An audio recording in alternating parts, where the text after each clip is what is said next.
আমাদের সবার প্রিয় নায়ক সালমান শাহর কথা নিশ্চয় আপনাদের মনে আছে। এখনো তার মৃত্যুর কথা আপনারা ভুলে যাননি। হয়তো বাঙালি জাতি কোনোদিনও ভুলবে না। ভারতের আরেক নায়ক সুশান্ত সিং রাজপুত, তার মৃত্যুর বিষয়টাও কিন্তু এখনো খোলাসা হয়নি, কিভাবে তিনি মারা গেলেন। আসসালামু আলাইকুম আমার প্রিয় বন্ধুরা। আজ কথা বলবো সালমান শাহ, সুশান্ত সিং রাজপুতের পর কি শাকিব খান? সালমান শাহের মৃত্যু যেভাবে হয়েছিল, অনেকেই বলার চেষ্টা করে তাকে খুন করা হয়েছে। কেউ কেউ বলার চেষ্টা করে সালমান শাহ প্রচন্ড মানসিক চাপ, মানসিক প্রেসার সইতে না পেরে তিনি সুইসাইড করেছিলেন। সেই মৃত্যুর রহস্য এখনো আমাদের কাছে অজানা। কিভাবে মারা গেল আমাদের প্রিয় নায়ক? কেন তাকে মরতে হলো? যদি সুইসাইড করেও থাকে, কার জন্য করলো? কিসের জন্য করলো? কে তাকে বাধ্য করলো সুইসাইড করতে? এত বড় একটা জনপ্রিয় নায়ক, তার তো কোনো কিছুর কমতি ছিল না। তিনি কেন সুইসাইড করতে যাবেন? সুশান্ত সিং রাজপুতের ক্ষেত্রে কিন্তু বিষয়টা একই রকম। তাকেও কেউ কেউ বলার চেষ্টা করে তাকে খুন করা হয়েছে, কেউ বলে তাকে সে সুইসাইড করেছে। মিডিয়ার অনেক মানুষই বলার চেষ্টা করে যে সুশান্ত সিং রাজপুত মানসিক প্রেসার নিতে না পেরে তিনি সুইসাইড করেছিলেন। মিডিয়ার অনেক মানুষ তার যে গ্রাফটা উপরের দিকে যাচ্ছিল সেটা মেনে নিতে পারতেছিল না। হয়তো তিনি একসময় অনেক বড় একটা জায়গায় চলে যেতেন, সেটা কারোর সইতেছিল না, সেই জিনিসটা নিতে পারতেছিল না। তাকে মানসিকভাবে এমন প্রেসার দেয়া হয়েছে, তিনি সুইসাইড করতে বাধ্য হয়েছেন। এটাও এক ধরনের মার্ডার। কেন আমি শাকিব খানের ভিডিও প্রসঙ্গে এদের দুজনের কথা কেন বলছি?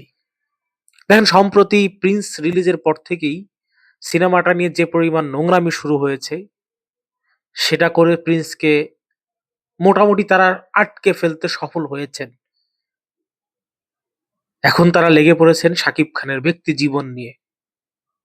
ভারতীয় নায়িকা জ্যোতির্ময়ী কুণ্ডুর সাথে একটা ছবিকে ঘিরে তাকে যেভাবে সাইবার বুলিং করা হচ্ছে, অনলাইনে যেভাবে তাকে অ্যাটাক করা হচ্ছে একটা গ্রুপ, এতে মেগাস্টার শাকিব খানের মেন্টালি কিন্তু তাকে প্রচন্ড পরিমাণ প্রেসার ক্রিয়েট করা হচ্ছে।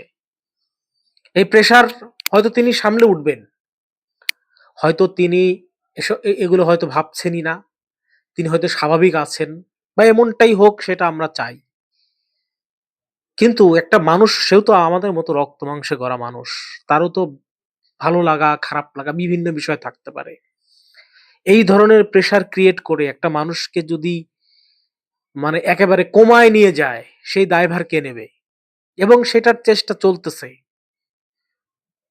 শাকিব খানের প্রিন্স মুভির একটা ডায়লগ ছিল না, যে সব শেয়াল কুকুর দেখছি একসাথে এক ঘাটে পানি খাচ্ছে, এরকম একটা ডায়লগ আছে প্রিন্স মুভিতে।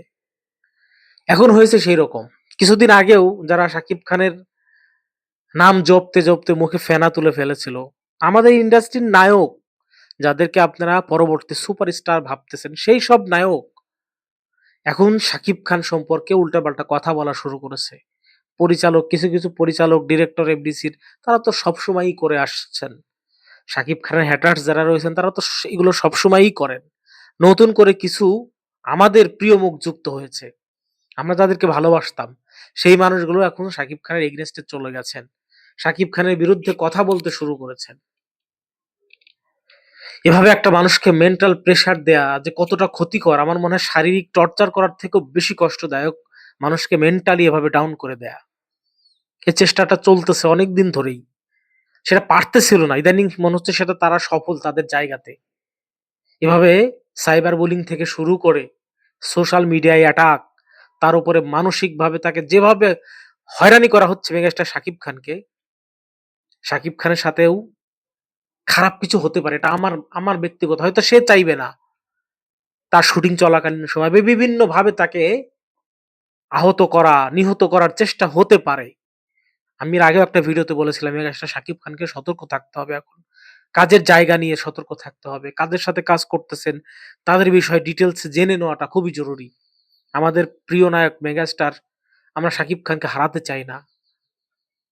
আমরা একজন প্রিয় নায়ককে হারিয়েছি। সেই কষ্ট আমরা এখনো সামাল দিয়ে উঠতে পারিনি। আমরা আরেকজন আমরা আরেকজন মেগাস্টারকে হারাতে চাই না। আমাদের প্রিয় নায়ক, মহানায়ককে হারাতে চাই না। আপনারা সবাই মেগাস্টার শাকিব খানের জন্য দোয়া করবেন। তিনি যেন সেফ থাকেন। তাকে যেন কোনো কিছু আটকাতে না পারে। সবার কাছে দোয়া চাই, ভালোবাসা চাই শাকিব খানের জন্য। আমার ভিডিও ভালো লাগলে চ্যানেলটিকে সাবস্ক্রাইব করে যাবেন।